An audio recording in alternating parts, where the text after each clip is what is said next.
Voilà, l'actualité, c'est la victoire du républicain Donald Trump à la présidentielle américaine. La nouvelle, vous l'avez suivi. Une grande surprise parce que les sondages, ne le prédisaient pas exactement.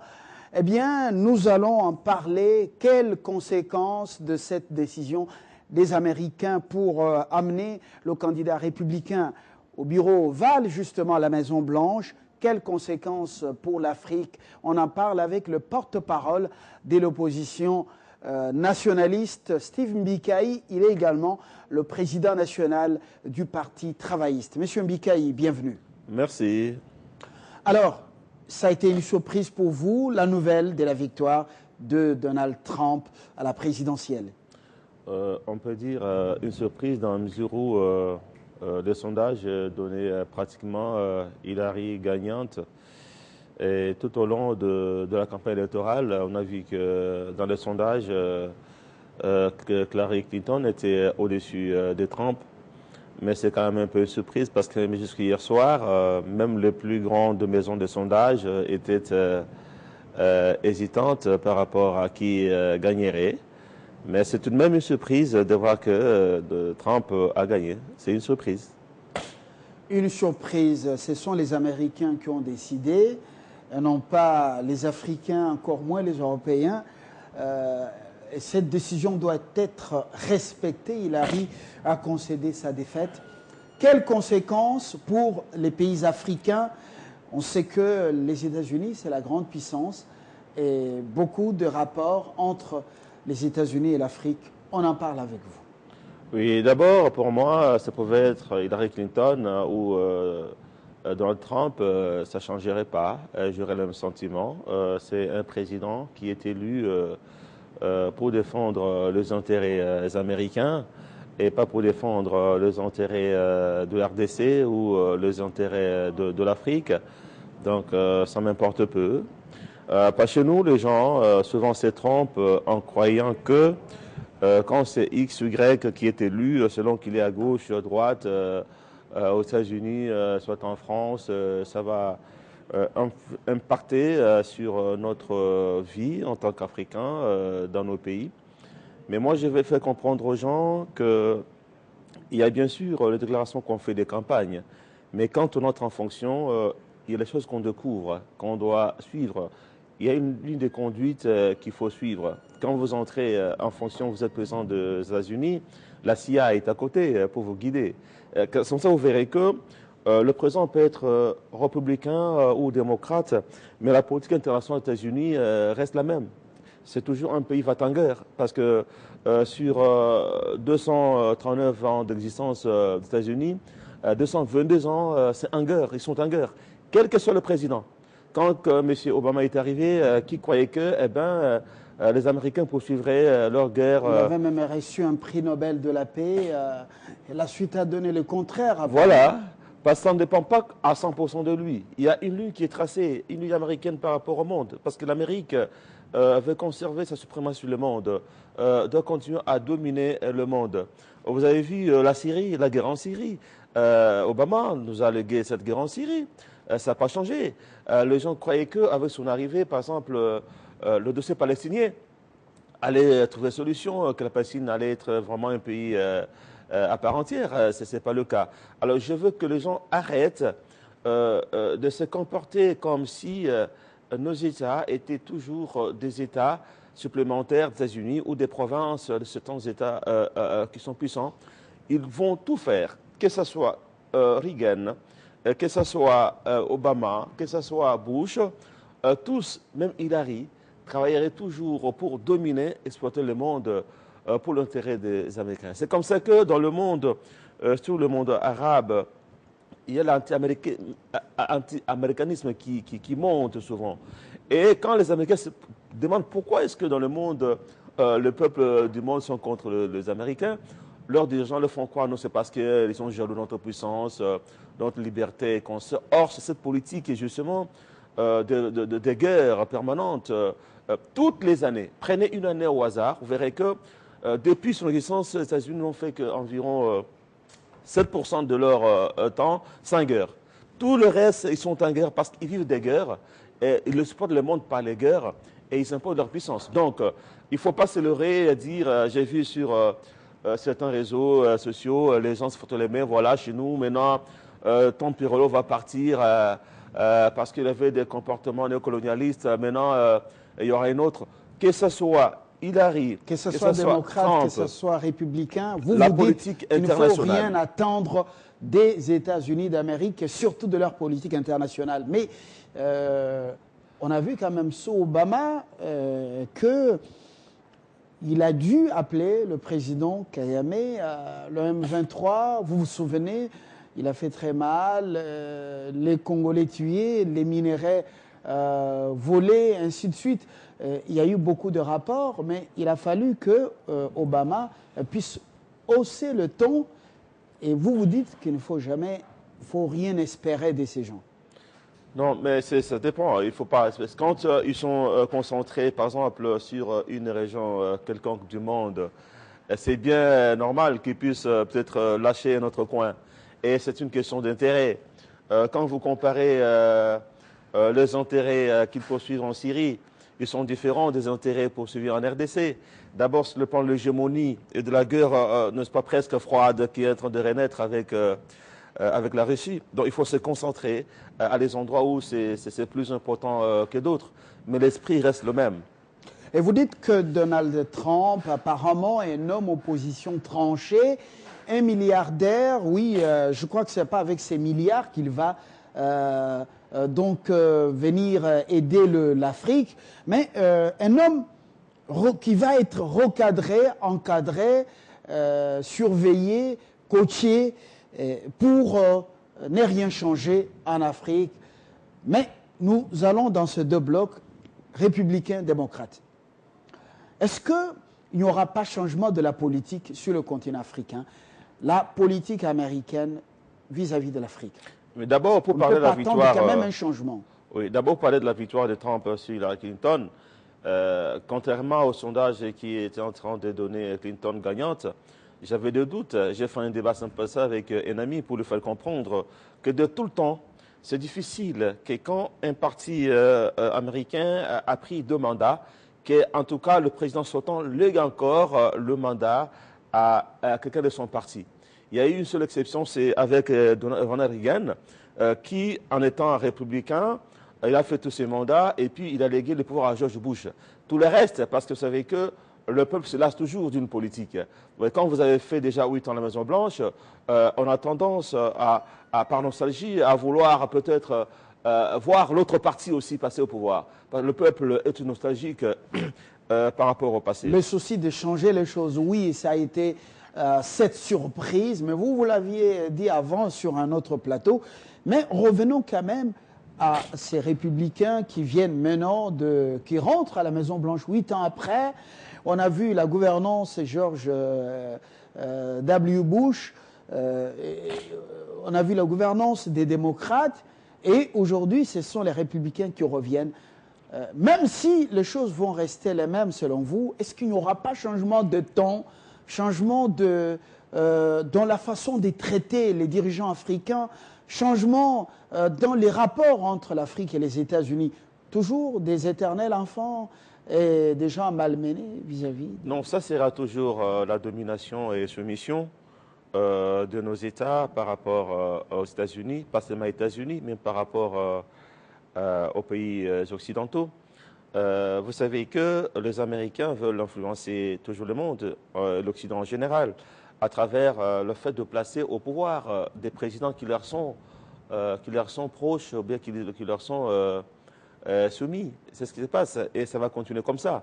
Après les indépendances, à travers la CIA, ils passaient sur d'État dans nos pays du tiers-monde à travers des coups d'État. Après, c'est vraiment le port de mascarade d'élection où on fait des élections et influence des résultats et place quelqu'un d'autre, notamment le cas du Gabon. Vous savez qu'Ali Bongo, l'autre mandat, n'avait pas gagné. On a pris ça qu'avait son adversaire, on lui avait donné. Donc c'est tout sous-attente. Et après, maintenant, ils sont en train d'expérimenter un nouveau style. Mais Ali Bongo, Le nouveau c'est style, c'est plus lequel? la politique française en Afrique. Je parle de l'Occident. Oui. Je parle de l'Occident. Oui, Parce mais que ce que l'Occident, fait... je crois qu'il faut faire le distinguo entre les États-Unis et l'Europe. Quand je parle des États-Unis, vous savez, leur politique a toujours été similaire à celle des Occidentaux. Les Occidentaux relayent la politique américaine dans le monde. Il y a des coins où les Américains font sous-traiter leur domination par les pays africains, par les pays européens. Alors on ne peut pas tellement trop les distinguer parce que c'est la continuité. Alors je disais que maintenant les Américains, même à travers les Européens, expérimentent un nouveau style d'imposition des dirigeants à travers ce qu'ils veulent appeler une insurrection populaire. Ils l'ont bien fait, n'est-ce pas, au Burkina Faso. Ils sont en train de tenter de voir comment le faire. C'est toujours en recrutant à l'interne d'abord une poignée de politiciens, mais aussi les jeunes gens, à travers le mouvement citoyen, que l'on finance pour les amener à une insurrection afin de pouvoir punir parfois des chefs d'État qui ne sont pas soumis à leur autorité. Et là aussi, pour certains pays, je vais vous dire que Daesh, par exemple, l'État islamique, est une création de la CIA, d'après beaucoup d'analystes, pour justement se défaire de certains régimes récalcitrants. Mais malheureusement, aujourd'hui, ces Daesh a un soutien populaire dans des pays arabes, ce qui fait qu'ils sont un peu trop dépassés. C'est dire que on ne doit pas attendre que ce soit des spéciales. Peut-être dire sur le ton, comme j'ai vu que Trump, c'est quelqu'un d'un peu brut, d'un peu sans expérience, un homme qui n'a jamais géré une grande administration comme ce sera le cas à la Maison-Blanche et une grande nation. Donald Trump, mais c'est quelqu'un aussi de têtu, par moments qui n'écoute pas des conseils. Et vous dites qu'il va obéir à la CIA, va obéir, c'est-à-dire aux caciques de la politique américaine qui impose leur point de vue. Non, je crois qu'il faudra faire la part de choses entre un Trump candidat et un Trump président de la République, chef de l'État donc des États-Unis. C'est ça différent. Vous savez, quand on se comporte en leader politique, on se permet certaines choses que quand on est homme d'État. Et vous savez aussi... Mais les engagements, Stephen Bikei, restent quand même sur la table. On vous juge par rapport à vos engagements, à votre politique que vous aviez défendue pendant la campagne. Et Donald Trump sera également jugé, à ce que je sache, sur base de ce qu'il a déclaré, de ce qu'il a dit. Surtout sur base de la politique intérieure. Ouais. C'est là que ça fait souvent la différence entre démocrates et républicains. Parce qu'ils sont là pour servir leur peuple, pas pour servir les pays étrangers. C'est sur ce point précis, par exemple, qu'il y aura peut-être différence, notamment sur le plan d'immigration. Ça pourrait être beaucoup plus sévère. Et il a promis de renvoyer les immigrants illégaux dans leur pays en les emballant dans les avions. Oui, le volet parfois raciste, le volet... bon, on lui reproche beaucoup de choses. Non, mais bref, moi, je ne sais pas pourquoi on doit reprocher à un chef de l'État qui veut expulser les irréguliers. C'est ça ce que moi je ne comprends pas. Mais quand vous êtes irrégulier dans un pays d'autrui, eh ben, votre rôle, votre place c'est où? C'est dans votre pays, on doit vous renvoyer. Sur ce plan, moi je ne suis pas tout à fait en désaccord avec... Ériger un mur à la frontière entre les États-Unis et le Mexique, c'est une bonne chose? Mais moi j'ai cette idée pour le Congo, ça fait un temps que je l'ai défendu. Parce que moi, je me disais que, si le monde le permettait, nous allons construire. Donc, vous êtes un soutien important de Donald Trump pendant la campagne. Vous l'avez été. J'ai dit ceci. Oui. Nous pouvons, par exemple, moi, j'ai pensé que on peut construire un mur pour nous séparer de l'Ouganda et du Rwanda, étant donné tout ce que nous subissons comme attaque, comme pillage de la part de ces pays voisins. Alors, si lui trouve que, il y a beaucoup d'immigrés, il y a des gens qui entrent légalement dans son pays par ces coins-là, et que pour protéger son pays, peut mettre le mur, je ne vois aucun mal. La différence avec nous, c'est quoi? Eux, ils aiment beaucoup leur pays. Ils font tout pour leur peuple, pour leur pays.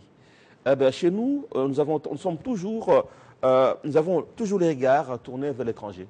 Nous pensons que notre bonheur est de l'étranger. Et nous voulons même comploter avec l'étranger. Or, eux, il suffit de toucher leur pays. Je me souviens dans 2 cas. Il y a quelques années, il y a un défenseur des droits de l'homme sénégalais qui avait attaqué l'Amérique, du fait de continuer à maintenir la peine de mort aux États-Unis, en qualifiant les États-Unis d'un pays qui veut le droit de l'homme. Tous les Américains, républicains comme démocrates, ont mis en garde ces messieurs-là pour dire qu'il n'a pas de leçons à donner à l'Amérique. Mais chez nous, au contraire, les gens sont contents quand on s'attaque à leur pays. Deuxième exemple, il y a quelques jours, j'ai adressé une question d'actualité au ministre des Affaires étrangères Tibanda par rapport aux déclarations faites par M. Reinders dans un journal le soir sur la RDC, où il demandait, il voulait savoir qui dirigerait la RDC après décembre. J'étais sévère pour demander à ce que, s'ils continuent, je vais proposer des sanctions, notamment interdire leur compagnie aérienne, Airlines, ici chez nous. Et puis, je demandais qu'on déterre le dossier des contentieux congolais parce qu'ils nous doivent environ 500 000 milliards de dollars. Vous savez que donc, un ambassadeur m'a appelé, notamment parce que j'ai introduit une demande de visa. Un ambassadeur, ça non. Un ambassadeur, oui, je n'ai pas, par courtoisie, je ne vais pas désigner, m'appelle pour dire que je suis dur envers leur pays et en plus j'ai introduit une demande de visa pour aller dans leur pays. Et tout ça, pourquoi je dois déterrer, parler du contentieux belgo-congolais, par exemple, des choses comme ça. J'ai senti que monsieur aime son pays. Le fait pour moi d'avoir parlé de son pays par rapport à des sanctions, eh bien, il défend son pays. Et la conséquence, c'est quoi? Monsieur avait mon dossier devant lui sur le visa. Il croyait que j'allais peut-être changer de temps, mais je lui ai dit non, votre vice-premier ministre n'a pas le droit de parler de la RDC comme de sa colonie. N'est-ce pas? Ben, parce qu'il m'a fait comprendre que les mesures qu'on a prises sur le visa ne sont pas les sanctions, ainsi de suite. Mais d'accord, mais il n'a pas le droit de demander qui va gérer notre pays après. Il a manqué à me dire. Mais après. Vous avez haussé le ton? Absolument, parce qu'il est haussé sur le ton. Avec conséquence? Il a décidé, il n'a pas donné le visa. Pas seulement ça, mais ils m'ont mis dans le système pour que même si je demandais un visa d'un autre pays européen, que je ne l'aie pas. Et moi, comme je sais que ne pas aller en Europe, ce n'est pas une punition, eh bien, je dois défendre mon pays. Je comprends qu'ils ont leur sentiment patriotique pour défendre leur pays. Eux qui sont le pays des droits de l'homme, liberté d'expression. Le fait pour moi d'avoir défendu mon pays, donc si j'étais dans leur pays, ils allaient me refouler. Le fait pour moi de défendre les États de mon pays, eh bien, ils me mettent sur une liste noire. Vous comprendrez que si tous les acteurs politiques africains, congolais, commençaient à se défendre contre l'élimination étrangère, ça marcherait. Et c'est là que j'apprécie leur nationalisme à eux, parce qu'ils sont jaloux de leur puissance, de leur pays. À nous aussi d'apprendre à devenir jaloux de nos pays et à les défendre. Ça, effectivement, il faudra l'inculquer, je dis bien l'inculquer dans nos enfants dès leur conception. C'est une parenthèse. À partir de l'école maternelle. C'est même pas ça, à partir du ventre, parler à l'enfant du Congo. Voilà. Lui parler de l'amour du Congo, c'est une parenthèse. C'est là que je me demande. En ce moment-là, vite, adulte, aux affaires, il ne confondra pas la caisse de l'État et sa propre poche. Voilà. Parenthèse encore. Nous revenons à la politique américaine sous Trump, qui va venir au mois de janvier aux affaires.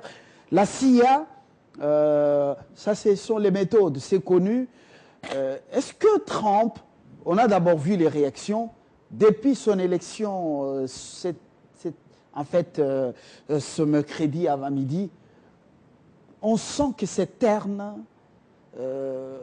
On a senti qu'il n'y a pas d'engouement comme c'était à l'époque d'Obama.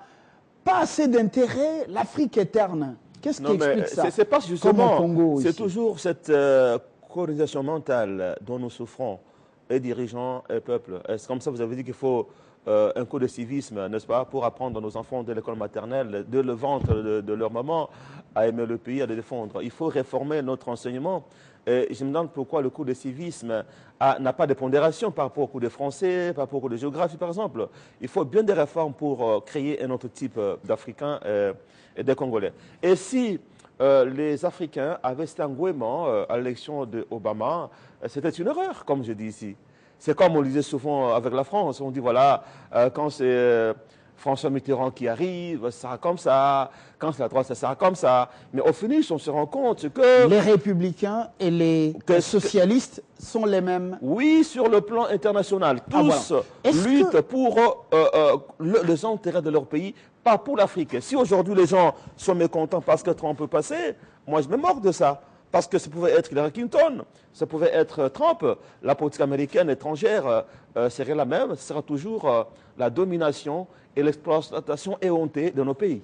Et voilà, sous le règne de Barack Obama, la France a été considérée comme le traditionnel allié, mais surtout, vous avez parlé de la sous-traitance.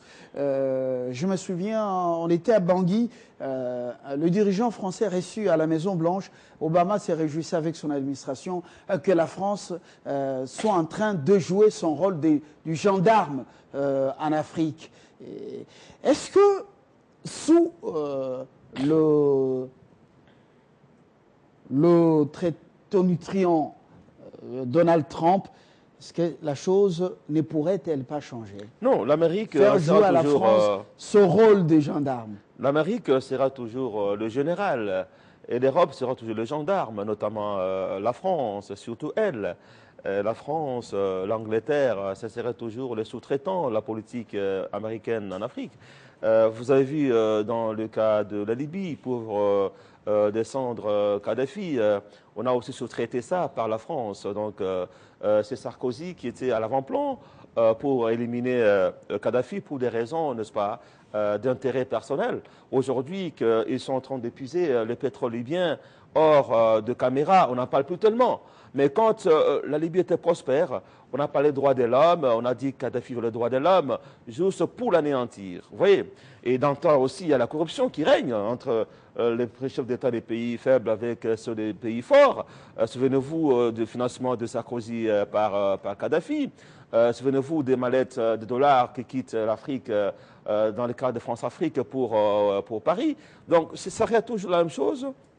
L'Europe continuera à jouer, n'est-ce pas, la sous-traitance des États-Unis, surtout dans les pays africains.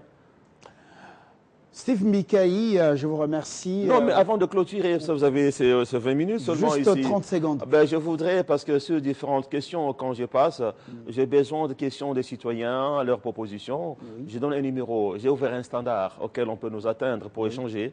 Ils peuvent atteindre le PT ou bien le poste nationaliste au 085 083 66 62. Je répète.